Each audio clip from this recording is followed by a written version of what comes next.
When we teach a yoga class, we are trying to find a balance between verbal cues, which we just talked about, and pose demonstrations. Of course, there's other elements involved, including physically assisting your students and walking around, and we'll talk about that a little bit more. But I want to really talk about pose demonstrations, what we call like demoing. I'm going to give you 6 little pieces of advice or 6 guidelines to follow to make sure that your demonstrations are effective and worthwhile, because there are different ways of doing it. Now, of course, I'm talking more specifically when you're demonstrating in-person classes, because of course, when we're teaching online, well, we have no choice but to actually practice and demonstrate the entire class. So of course, when I'm teaching online, I'm doing the whole class with you. But if you were to take my in-person classes, that's not at all what my teaching style is like. So the first piece of advice that I will give you when it comes to demonstrating, my biggest pet peeve is when teachers end up doing the entire class with the students. This is probably the only like hard and fast rule I'll give you, is I don't want you to do that. One good guideline and thing that you can apply right now is to demonstrate the first side of the pose and only verbally cue the second side. So especially, it'll depend on who you're teaching to, but when you're doing an asymmetrical pose, let's say Warrior 2, for example, I would probably demonstrate and put myself in Warrior 2 the first time.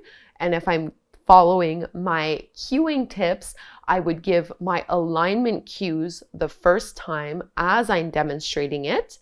And then when we're in the pose on the second side, I probably would not be demonstrating the pose again.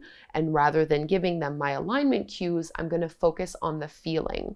But if you use the first side to demonstrate, it does give your students the opportunity to look and to make sure that they're doing it the right way. It can be super, super, super helpful. Demonstrating is a great tool. We just don't want that tool to become a crutch, because what's important is that on the second side, now this is your opportunity to look at your students, right? So first side, when you're demoing, it's an opportunity for students to look at you, but you are here to teach. And part of teaching is in actually meeting the needs of your students. So when you get to the second side, I recommend not demonstrating that one and instead turning your audience or turning your face to the audience to your students and actually just seeing what needs to be done, right? So maybe you walk over to certain students and help them out in the pose.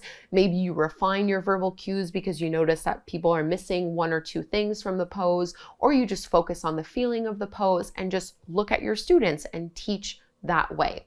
So tip number 1, demonstrate the first side and don't worry about demonstrating on the second side. Second tip is to just meet the need of the students in front of you. So every group will be different. There are some groups that require more demoing than others. I have found in my experience that the more beginner the group tends to be, so the more beginner my students are, even when I've taught, for example, private classes, especially if I have private or semi-private clients, which I don't do anymore, but I used to do a lot of in the past, I would end up demonstrating a little bit more in those classes, just because if they're more beginner and they're more unfamiliar with yoga, sometimes the verbal cues aren't necessarily enough. And even if they think they're doing the right thing, they want the extra validation of looking at the teacher. So you do need to meet the needs of the students. Some groups will require more demonstrations than others. What I think is important here is my number 3 tip: get in the pose and get out. Don't linger. So even if I'm thinking of those groups that I would teach, maybe semi or semi-private, where they needed a lot more help from me in terms of they needed me to show them the poses and to demonstrate, I'm not going to hold the pose as long as they are. I'm going to demonstrate my Warrior 2 or my triangle or my downward facing dog, but only for a breath or 2 so that they can see the pose. Then I'm getting out of the pose and I'm teaching them by helping them, by looking at the room, by seeing what's needed. This is not your time to practice, it's your time to teach. And I feel very strongly about this. This really is my number one pet peeve with yoga teachers. This is the number one way to get me to never come to your class again. I'm not paying for you to have your own hour-long practice. I'm paying to have you teach me, right? So it's super, super, super important. Demonstrating, powerful tool, powerful asset. Definitely use it, but don't use it as a crutch. Sometimes we demonstrate, well, I'm getting ahead of myself, but tip number 4 is to ask yourself, why am I demonstrating? And this is tip and guideline number 4, because I think the reason why some teachers spend too much time practicing rather than teaching, so they spend too much time demoing a pose versus looking at their students, using verbal cues, walking around the room. I think it's because there's a little bit of insecurity and discomfort. We kind of get to hide behind the pose, right? So it can be very vulnerable to make eye contact with people in the room. It can be vulnerable to scan and walk around and actually physically assist students, ask them questions, help them out, or to even just look and sit in silence. That can be really, really hard. And trust me, I have great empathy for that because I have felt that discomfort. To me, it's the same. I would much rather teach yoga to a room of 200 people than to 2 individual people. I find it way easier to have a big crowd than to be very vulnerable in a small group. It's harder for me to step out of my comfort zone in that way. However, that is not an excuse to spend the entire time on your mat with your eyes on the floor. You really do need to ask yourself, why am I demoing here? Is this actually needed for my students? Do they actually need the visual demonstration, or do they need something else from me right now, which are my verbal cues, my presence, my hands-on assistance, whatever the case may be. So really be anchored in integrity and be very honest with yourself. Just ask yourself, why am I demonstrating right now? Is this really what's needed? Tip number 5, please be safe, okay? Be safe as a teacher. I speak from experience. I have injured myself before while teaching because as I was demonstrating a pose, sometimes it's really hard to talk and teach at the same time, or to talk and demonstrate at the same time. This has happened to me in person and also filming for YouTube.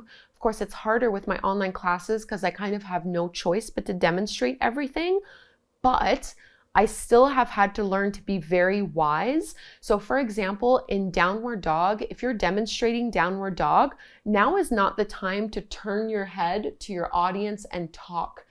Give the verbal cues while keeping your head neutral. So a lot of my injuries have been neck related because I was doing or demonstrating a yoga pose.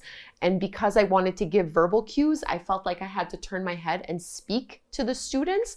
And something felt off, and I hurt myself in this way. So really be safe.